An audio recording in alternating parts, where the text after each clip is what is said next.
باب ما كان النبي صلى الله عليه وسلم يتخولهم بالموعظة والعلم كي لا ينفروا.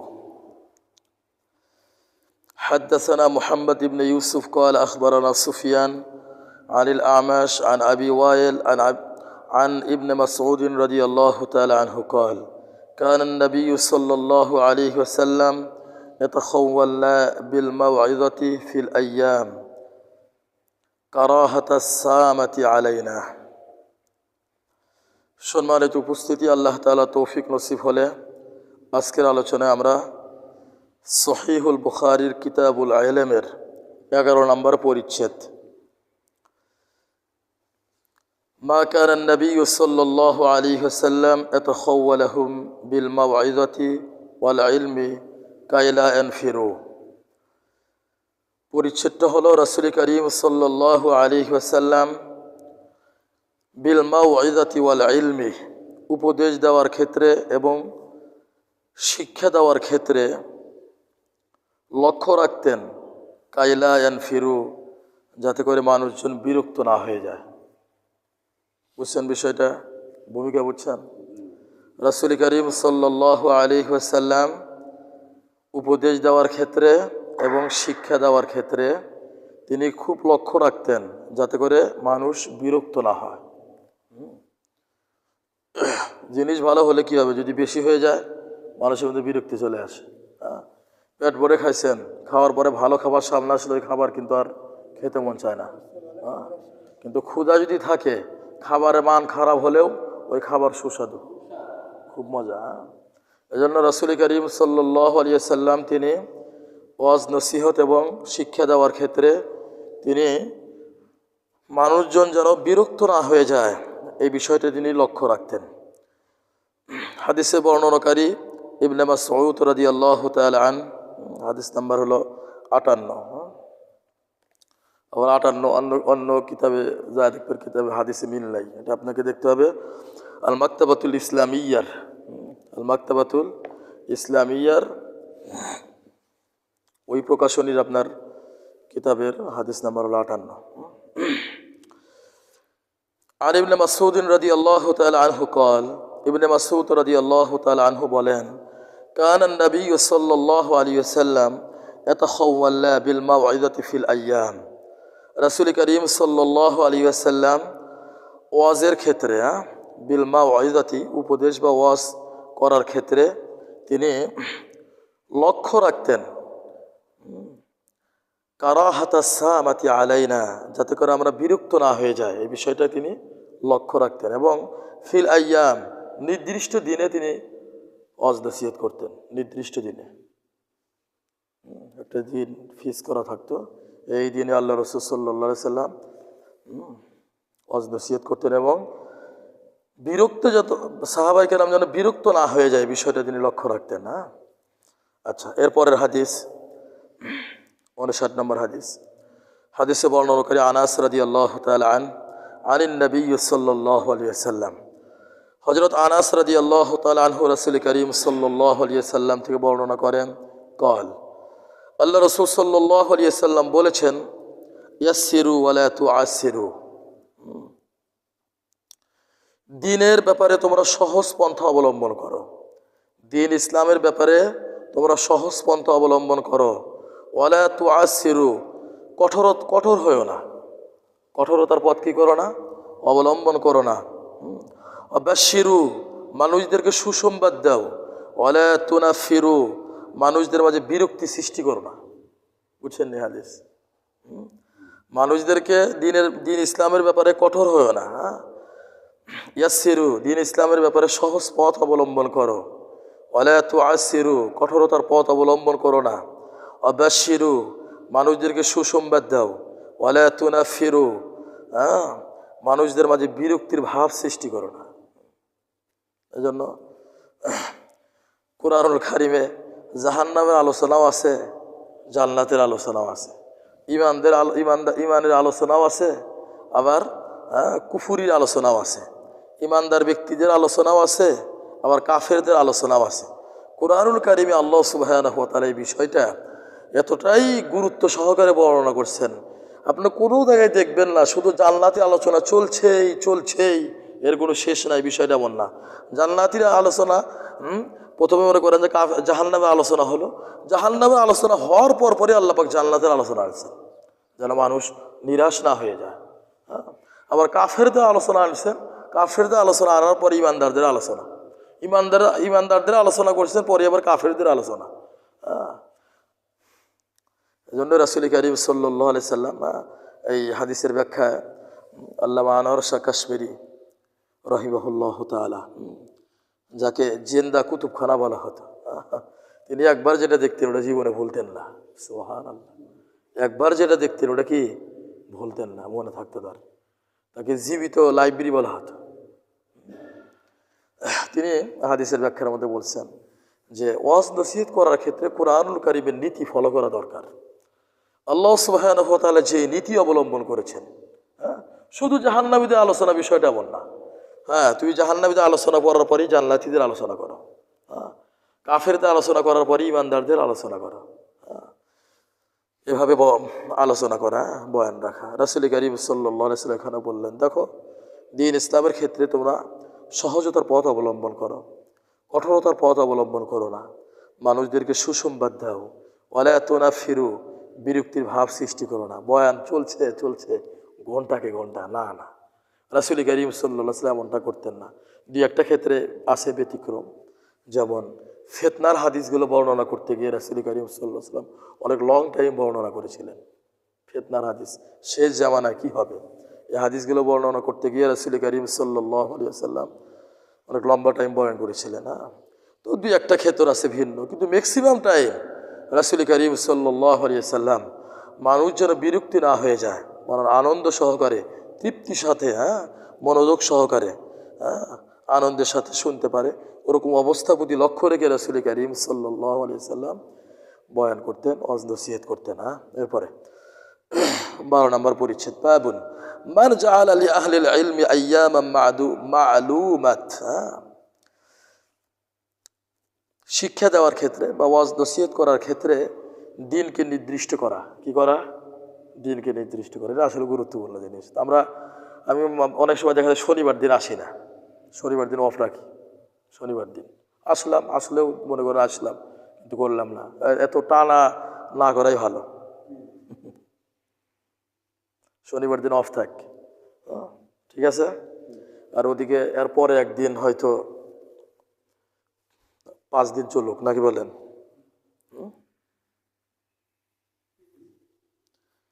ও পাশে ওদিকে আপনার বুধবার না বৃহস্পতিবার,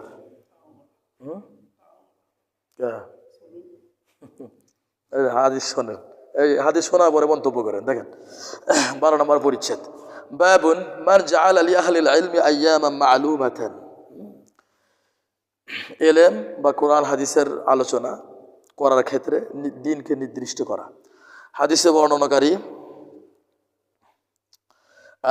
আন আবি ওয়াইল, আবু ওয়াইল কল, তিনি বলেন, কান আব্দুল্লাহ ইবনে মাসউদ রাদিয়াল্লাহু তাআলা আন ইউযাক্কিরুন নাসা ফি কুল্লি খামিসিন। আব্দুল্লাহ ইবনে মাসউদ রাদিয়াল্লাহু তাআলা আনহু, তিনি প্রত্যেক বৃহস্পতিবারে মানুষদেরকে ওয়াজ নসিহত করতেন, উপদেশ দিতেন। ফাকাল লাহু রাজুলুন ইয়া আবা আব্দুর রহমান, একজন ব্যক্তি বলল, হে আবু আব্দুর রহমান। তার এটা উপাধি আর কি, নিকনেম, উপাধি, কিন্তু প্রকৃত নাম কি আব্দুল্লাহ ইবনে মাসউদ, তার উপাধি আবু আব্দুর রহমান। তিনি বললেন, ওই ব্যক্তি বলতেছেন, হে আবু আব্দুর রহমান, লা ওয়াদিতু আন্নাকা যাক্কারতানা কুল্লা ইয়াউমিন, আমি খুব ভালোবাসি যে আপনি প্রত্যেক দিন আপনি আমাদেরকে উপদেশ দেন, প্রত্যেক দিন কি করেন, উপদেশ দেন। কাল, তখন আব্দুল্লাহ ইবনে মাসউদ রাদিয়াল্লাহু তাআলা আনহু বললেন, আম্মা ইন্নাহু ইয়ামনাআনি মিন যালিকা আন্নী আকরাহু আন উমাল্লিকাকুম, যে আমা ইন্নাহু ইয়ামনাউনি মিন যালিকা, এই যে আমি প্রতিদিন, তুমি যে বললা যে আমি খুব ভালোবাসি আপনি প্রতিদিন উপদেশ দেন, এই প্রতিদিন উপদেশ দেওয়া এটা আমাকে নিষেধ করেছে, এটাকে, এই প্রতিদিন উপদেশ দেওয়া থেকে আমাকে বিরত রেখেছে। কি বিরত রেখেছে? যে আন্নি আকরাহু আন উমাল্লিকাকুম, যে আমি যদি প্রতিদিন উপদেশ দিই তাহলে তোমরা বিরক্ত হয়ে যাবে। আমি প্রতিদিন উপদেশ দিলে তোমরা কী হয়ে যাবে? একটা সময় তোমাদের বিরক্তির ভাব এসে যাবো। এই জন্য আমি এই বিষয়টা খেয়াল রেখে আমি প্রতিদিন উপদেশ দিই না। সপ্তাহে কয় দিন? একদিন। কি দিন? বৃহস্পতিবারের দিন। আচ্ছা, তিনি আরো বললেন ওয়াইলনি আতাখাওয়ালাকুম বিল মাউইযাতি, আমি ওয়াজ নসিহত করার ক্ষেত্রে আমি ওই বিষয়টি লক্ষ্য রাখি কামা কানা নবী সাল্লাল্লাহু আলাইহি ওয়াসাল্লাম ইয়াতাখাওয়ালনা বিহা মুখাফাতা সামাতা আলাইনা। আমি ওয়াজ নসিহত করার ক্ষেত্রে তেমন তোমাদের প্রতি লক্ষ্য রাখি যেমন রাসূল করিম সাল্লাল্লাহু আলাইহি ওয়াসাল্লাম আমাদেরকে ওয়াজ নসিহত করার ক্ষেত্রে লক্ষ্য রাখতেন যাতে আমাদের মাঝে বিরক্তি না চলে আসে। বুঝছেন নি? এই জন্য অতই আসলে ভালো না, আমাদের তো ওই নীতি ফলো করতে হবে। হ্যাঁ, তবে এই হাদিসটা এটা জায়েজ এবং না জায়েজের হাদিস না, উত্তম এবং অনুত্তমের হাদিস। উত্তম এবং এটাই যদি হয়, জায়েজ এবং না জায়েজ যদি হাদিস হয়, তাহলে এর দ্বারা তো বোঝা যায় যে প্রত্যেকদিন ওয়াজ নসিহত করা যাবে না। অথচ পুরা পৃথিবীর মধ্যে বহু মাদ্রাসা আছে, ইউনিভার্সিটি আছে, প্রায় দিন দর্স হয় কি হয় না, টানা দর্স হচ্ছে কি হচ্ছে না, হয় না? এবং আমরা এই যে যেখানে লেখাপড়া করছি, মাসুমপুর, তারপরে ফরিদাবাদ, এই যে দর্স শুরু হয় ফজরের পর থেকে চলে আপনার এই 12টা পর্যন্ত, লং টাইম। আর দাওরা হাদিসে বছরে তো সারাদিনই ক্লাস, সারাদিন ক্লাস, ফজর পর থেকে শুরু, মাঝখানে শুধু কিছু নাস্তার টাইম, ওদিকে দুপুরে, ওদিকে আসরের পরে একটু খালি, এই চলছে রাত 10টা পর্যন্ত। তো যদি হারামই হতো তাহলে তো এরকমভাবে তা আলেমটা করতো না। এই হাদিসটা হলো, কালকে আমি গতকাল হুজুরে ফোন দিছিলাম, হ্যাঁ আমার ওস্তাদে ফোন দিয়েছিলাম, হুজুর হাদিসটা তো এরকম বলে, তা আমরা যেরকম করি এটা কি? হুজুর বললো আসলে ওস্তাদ ছাড়া হয় না, ওস্তাদ ছাড়া কি হয় না। হাদিসের ব্যাখ্যার মধ্যে ওভাবে আসে নাই, আমার কাছে যে ব্যাখ্যা গ্রন্থটা আছে এখানে টিকা যা আছে এর মধ্যে ওভাবে আসে নাই। হ্যাঁ, এই জন্য ওস্তাদ ছাড়া কোনো সময় হয় না। তো হুজুরের কাছে ফোন দেওয়ার হুজুর বলতেছে এই হাদিসটা জায়েজ না জায়েজের হাদিস না, এটা উত্তম অনুত্তমের হাদিস। কেউ যদি করে জায়েজ আছে, না জায়েজ নাই, কিন্তু উত্তম হলো কি মানুষের অবস্থা ভেদে বয়ান করা, মানুষের অবস্থার প্রতি লক্ষ্য রেখে কি বয়ান করা। আর বয়ান করতেছে চলছে মানুষের বিরক্তি এসে গেল, ওই ওয়াজ, তখন আর ওয়াজ থাকবো না, ওটা কষ্টকর জিনিস হয়ে যাবে। এই জন্য ওদিকে আপনার বুধবার কোরআন কারিম আলোচনা চলবে, আল্লাহ যদি তৌফিক দেয়, শুক্রবার, রবিবার, সোমবার, কদিন হলো? 3 দিন। আর হাদিস থেকে আল্লাহ তাআলা তৌফিক দিলে 2 দিন। কদিন? 2 দিন। 2 দিনের মধ্যে কিবার পর্যন্ত গেল? শুক্রবার, রবিবার, সোমবার, 3 দিন। এরপরে মাঝখানে একদিন গ্যাপ দিই, তাহলে থাকলো না মঙ্গলবার, বুধবার, বৃহস্পতিবার, 3 দিন থাকলো, তাহলে মঙ্গলবার বাদ থাকলো। বুঝছেন? মঙ্গলবার তো আর 2 দিন, বুধবার আর বৃহস্পতিবার আল্লাহ তাআলা তৌফিক দিলে হাদিস থেকে কি আলোচনা। হ্যাঁ, শনিবার আর মঙ্গলবার বাদ। আসবো ইনশাল্লাহ, আসবো। যদি আপনাদের কোনো প্রয়োজন যদি জিজ্ঞাসা করা থাকে জিজ্ঞাসা করেন, অসুবিধা নাই। হ্যাঁ, প্রশ্ন তো হইতেইছে, ওই রাখলেও হবো না রাখলেও হবো, অর্থাৎ এটা চলুক। আপনার প্রশ্ন বের হলে করেন, আর আপনি যে এমনি প্রশ্ন থাকে জিজ্ঞাসা করেন। হ্যাঁ, প্রশ্ন করার ক্ষেত্রে আরেকদিন একটা দেখলাম, সুবহানাল্লাহ, ইমাম মালিক রহমতুল্লাহ নাম শুনছেন? 4 জন ইমামের মধ্যে বড় একজন ইমাম ইমাম মালিক রহমতুল্লাহ আলাইহি। তার একটা কিতাব আছে মুয়াত্তা মালিক। এই হাদিসের কিতাবে এই তার যে হাদিসের কিতাবের মধ্যে হাদিসগুলো আছে, এই হাদিসের কিতাবের হাদিসগুলোর মান সহিহ বুখারী থেকেও বেশি, কারণ তিনি ম্যাক্সিমাম হাদিস বর্ণনা, অনেক হাদিস বর্ণনা করেছে ডাইরেক্ট সাহাবী থেকে, মাঝখানে কোনো অসেতা নাই। তো তাকে এক ব্যক্তি জিজ্ঞেস করছে, বহুত দূর থেকে আসছে, তিনি এসে বলছে যে ইমাম আমি বহুত দূর থেকে আসছি, 140টা মাসলা জিজ্ঞেস করবো আপনাকে, বহুত দিন হলো আমি এগুলো জমা করে রাখছি, আর অনেক মানুষের মাসলা তারা আমাকে বলছে যে তুমি যেহেতু যাবে ইমাম সাহেবের কাছে, যাও মাসলাগুলো জিজ্ঞেস করো, আমার এই মাসলা মানে তিনি কোট করে নিয়ে আসছে। নিয়ে আসার পরে 140টা মাসলা জিজ্ঞেস করছে, তিনি মাত্র 4টার উত্তর দিছে। কয়টার উত্তর দিছে? 4টার উত্তর দিছে। 4টার উত্তর দেওয়ার পরে লোক বলতেছে, ইমাম সাহেব আপনি মাত্র 4টার উত্তর দিলেন। তিনি বলছেন লা আদরি, আমি জানি না, মাত্র 4টার উত্তর দিছে। পরে বলছে যে আমি কতগুলো প্রশ্ন নিয়ে আসলাম, অনেক দূর থেকে আসছি, হ্যাঁ, অনেক মানুষের প্রশ্ন। ইমাম মালিক রহমতুল্লাহ বললেন, তুমি গিয়ে তাদেরকে বলো ইমাম মালিকেরা জানে না। ইমাম মালিক কি জানে না? প্রশ্ন, এই বিষয়টা আসলে আমাদের ইফতার বছরে যেই কিতাব পড়ানো হয়েছে, বইটা উসুল ইফতাহ,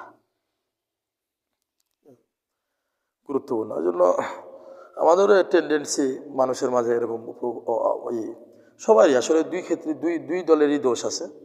যারা জিজ্ঞাসা করে উত্তর না দিতে বলে মনে মনে চিন্তা করে কি পড়ছে কি পড়ছে,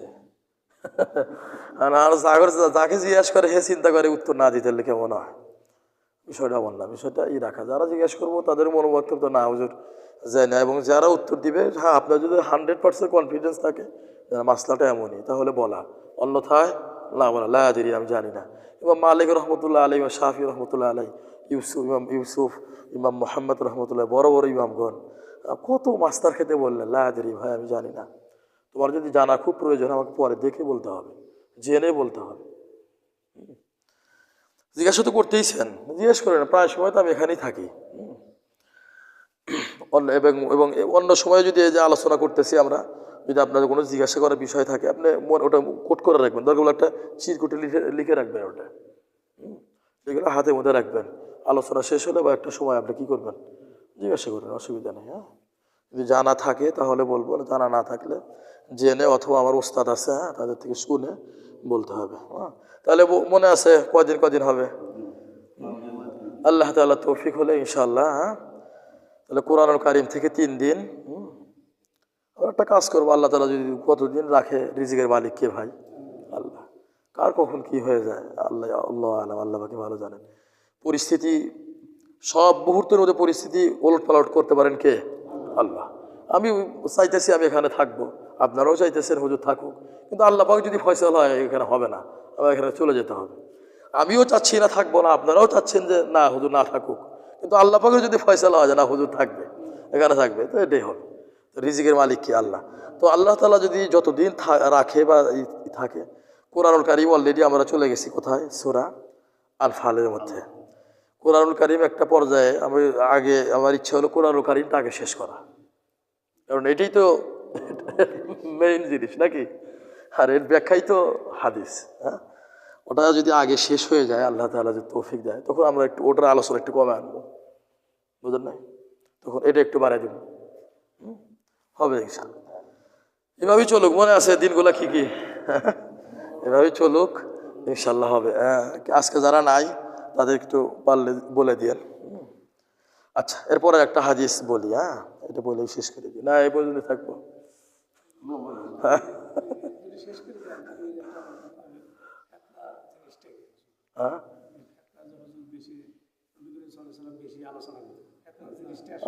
ফেতনার আলোচনা ছিলেন না? ফেতনার এক এক সময় এক একটা অর্থ হয়। যেমন আল্লাহ পাক বলছেন, ইন্নামা আমওয়ালুকুম ওয়া আওলাদুকুম ফিতনা, নিশ্চয় তোমাদের ধন সম্পদ এবং তোমাদের সন্তানটা এগুলো তোমাদের ফিতনা। এখানে ফিতনার উদ্দেশ্য পরীক্ষা, ফিতনার উদ্দেশ্য কি? পরীক্ষা। আর ওই আল্লাহ রাসূল সাল্লাল্লাহু আলাইহি ওয়াসাল্লাম যে ফিতনার বিষয়ে আলোচনা করছিলেন, ওইটা হলো শেষ জামানায় এক এক সময় এক এক রূপ, এক এক সময় এক একটা গুনাহ, বড় বড় এমন অশ্লীল কাজ যেগুলো মানুষকে ঈমান থেকে দূরে সরিয়ে দেয়, এগুলোর আবির্ভাব ঘটবে। যেমন আর একটা ফিতনা আসতেছে, আপনাদেরকে বলে রাখি অগ্রিম, সেটা হলো ফ্রান্স ঘোষণা দিছে যে আমরা সিরিজ আগামী 30 সালের মধ্যেই আমরা রাসূল করিম সাল্লাল্লাহু আলাইহি সাল্লামের বিদায় হজের ভাষণটাকে মানুষকে রেকর্ড করে, যেটা আল্লাহ রাসূল সাল্লাল্লাহু আলাইহি ওয়াসাল্লাম বলছিলেন, ওই বয়ান আমরা, কারণ মানুষ যেটা কথা বলে এটা ইথারে বাতাসে ভাসে, এটা পৃথিবীর বাইরে চলে যেতে পারে না, ওরা এটা রেকর্ড করে মানুষের কাছে পৌঁছে দেবো। এবার আমিও আপনাদের কাছে জিজ্ঞাসা করতে চাই, যেই লোকগুলা সারাটা জীবন রাসূল করিম সাল্লাল্লাহু আলাইহি ওয়াসাল্লাম ব্যঙ্গ করে আসলো, সবচেয়ে বেশি ব্যঙ্গ করছে কিন্তু এই ফ্রান্স, কিছুদিন আগেও তো করছিল, ব্যঙ্গ করে নাই?